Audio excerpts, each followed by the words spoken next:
China is slowly conquering Africa, and they're doing things like selling drones to Ethiopia and building spaceports in Djibouti. Now, stick with me in this video because I promise you're going to be shocked.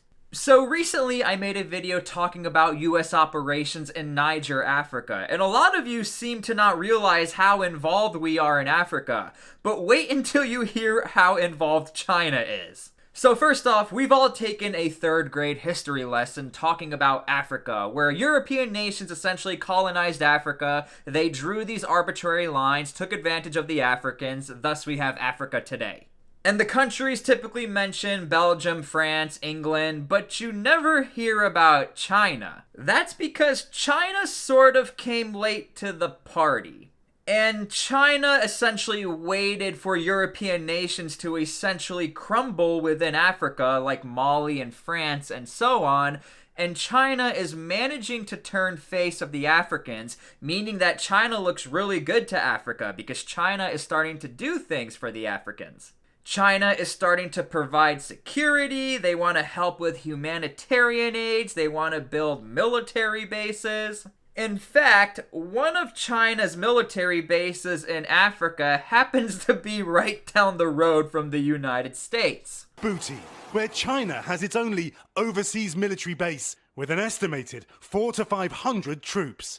And one of its nearby neighbors, a US military base, Camp Lemonnier, home to 5,000 US troops. They clearly don't want attention. Contrast that with US forces training local troops. But a statement to NBC News from the Chinese embassy in Washington suggests they're still developing the base. So essentially, China's sea base in Djibouti allows for China to have a portal of access anywhere they want to go in Africa. Because China can do whatever China wants as long as the host country allows it. And Djibouti is totally fine with China being in their country. Why not? China's a major superpower. And while we're at it, why not allow the United States to be there too? We get a 2-for-1 package. But China always tries to up the ante, and they try to make it seem like they are the more superior superpower. Such as trying to build a spaceport. Horn of Africa nation inks a $1 billion deal with Hong Kong Aerospace Technology Group. The project also includes the construction of a port and highway of international standing in the northern region of Obok.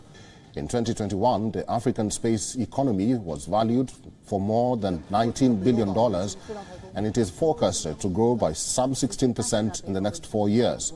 As of 2022, 13 African countries had 48 satellites, out of which 6 of them are built by China and 1 by the United States. And a spaceport is essentially a spot to where you can launch rockets or land rockets, sort of like how we see SpaceX lands their rockets. It's pretty much the same thing.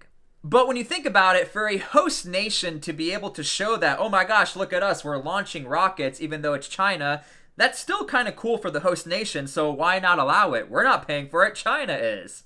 But to a lot of tactical planners and a lot of people within the US military intelligence community, this is China just showing, look what we can do for this African country, we can do it for the rest of the African countries. And I'm not like a supporter of China, but if I'm being honest, that's a pretty damn good move on China's part. And besides the fact of the spaceport, having a naval station there with the United States right next door, why not just do it to annoy them? Because at the end of the day, the United States or really any other partners can't do anything about China there. They have nothing to do with China there. It's the host nation that approves or denies China's accessibility. Which is a problem and a concern. Because then we have China doing things like selling drones to Ethiopia. The nation has emerged as one of the global leaders in the development of unmanned systems. From Saudi Arabia to Myanmar and Iraq to Ethiopia, these Chinese aircraft are also much cheaper, making them more attractive to the global buyers. China also offers flexible payment terms to interested buyers. And even though Ethiopia is one of the poorest countries in the world, they were still able to manage to buy drones from China. And I'm sure you guys are asking, why would Ethiopia need drones? They've always been plagued with conflict, internal civil wars, and outside militia groups. I can't say the actual militia group because I'll get taken down, but you can do the research on that part. Now, the fact that Ethiopia can afford to buy drones from China, that's also a testimony to how China plans to move and operate throughout Africa. Because if you were not aware, China has the largest and cheapest drone market in the world. In fact, there are actually drone companies that have been blacklisted within the United States to stop the expansion of Chinese drones, if you will. And look, at the end of the day, if your military has drones, that's a pretty powerful tool. And if Ethiopia can get drones from China, you are now starting to create a relationship where Ethiopia depends on China to either maintain those drones or to keep selling them products.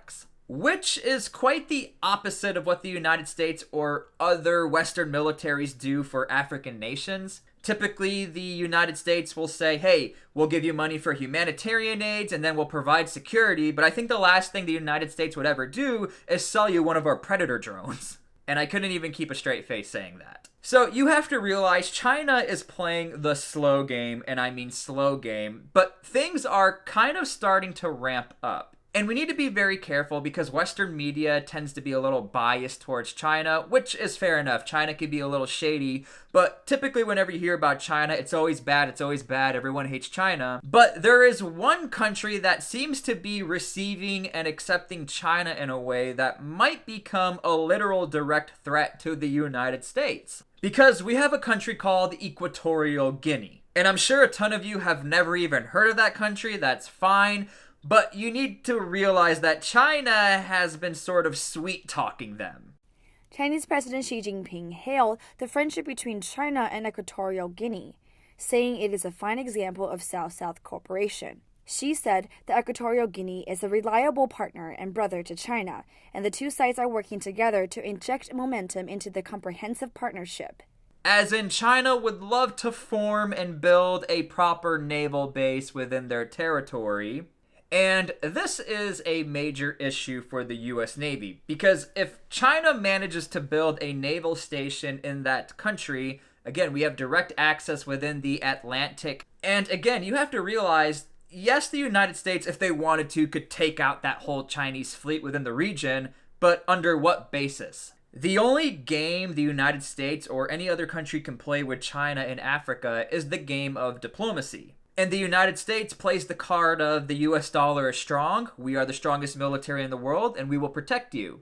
And China sells you things cheap on the dollar. We'll give you some drones, we'll sell you whatever you want. We're China, we build all this stuff. What do you guys want? We got you. And to be fair, China's strategy on a surface level is working and does work. Because the unfortunate fact is that I think the United States and other countries who've tried to go into Africa, they never really had the best look within Africa. And you can give all the money you want to any host country in Africa and you can provide them with humanitarian aid, but so can China. And not only that, China really never operated as a military internally within Africa. Like, China's never sent troops within African nations to go hunt down local militant groups, thus causing collateral damage to a local tribe, and then that tribe hates your guts forever. And I'm seriously not trying to hate on the US military, but anytime you make one mistake, it's really hard to fix that mistake. And the events that's going on in Niger, again, if you haven't watched my video, click my link in the bio. That'll give you a lot more context. Niger is sort of a great case into how the US military is trying to save face in Africa.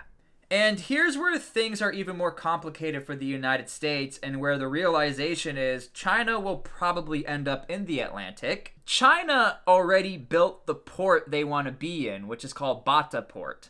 But they are not necessarily equipped to be like a legitimate military base where they can defend themselves from all sides. So this is where things are complicated. Again, it's almost as if the host nation of Equatorial Guinea has to let China work and live within their country. And we know China really wants to use that port because they made sure to make that port a functioning deep, warm water port. And deep warm water ports allows for a navy to function 24/7. They can fix their ships whenever they want. It just means that the deep warm water port will never freeze over. That's why Russia cares so much to keep Crimea in Ukraine. So at the time of making this video, because things are moving fast, who knows what could happen in like a month or two, The city of Bata, where the port is, China is still trying to negotiate whether or not they can be in that city in a military capacity. Because again, you have the United States who keeps trying to talk Equatorial Guinea out of working with China. Washington has been trying to block Beijing's moves. In October, America's Deputy National Security Advisor John Flynn visited Equatorial Guinea.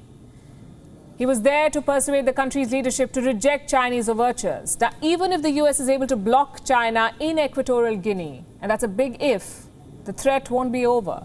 So, I don't want to speculate too much. These are essentially the facts on a surface level, but that's what's going on right now in Africa. China is essentially being the sugar mama for host nations. They will give you whatever they want in return for favors, and it's very dangerous. It's a great move on their part, but it's very difficult for the United States to counteract. How do you counteract a country who's giving a host nation everything they want without actually coming into their country with a military capacity?